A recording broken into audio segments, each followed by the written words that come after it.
উদ্যোক্তারাই একা একা লাইভ করতো নিজেদের প্রতিষ্ঠানে। ইন্টারন্যাশনালিও ব্র্যান্ডের সাথে কাজ করছি। ব্র্যান্ড প্রমোশনটা যখন আমি শুরু করেছিলাম অনেকেই জানতো না যে লাইভ প্রেজেন্টারের মিনিংটা আসলে কি।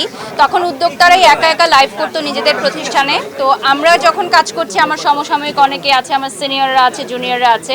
তো এটা অনেক বড় একটি মাধ্যম এবং আপনারা দেখেছেন রিসেন্টলি আমি ইন্টারন্যাশনালিও ব্র্যান্ডের সাথে কাজ করছি। সো আন্তর্জাতিকভাবে আমাদের ব্র্যান্ড প্রমোশন সেক্টরটা যে এতটা ফ্লারিশ হচ্ছে, এটার জন্য আমি ধন্যবাদ জানাই আমাদের সাংবাদিক ভাই বোনদেরকে যারা প্রতিনিয়ত আমাদের এই প্রচার প্রসারটা করছেন। এবং আজকে স্টানিং একটা ব্র্যান্ডের আমরা ওপেনিংয়ে এসেছি, যেখানে আজকে শো ডিরেকশন দিচ্ছে হচ্ছে গৌতম সাহা দাদা। এবং বেশিরভাগ ওপেনিংগুলোই কিন্তু বাংলাদেশে যত বড় বড় ওপেনিং হয় সেগুলো গৌতম সাহা দাদার মাধ্যমেই হয়ে থাকে। তো দাদার সাথে আমার এই জার্নিটা খুবই সুন্দর এবং আমরা যতগুলো ব্র্যান্ড প্রমোশনের কাজ করেছি বা দাদার সাথে যতগুলো ওপেনিং করেছি সব হয়েছে আলহামদুলিল্লাহ।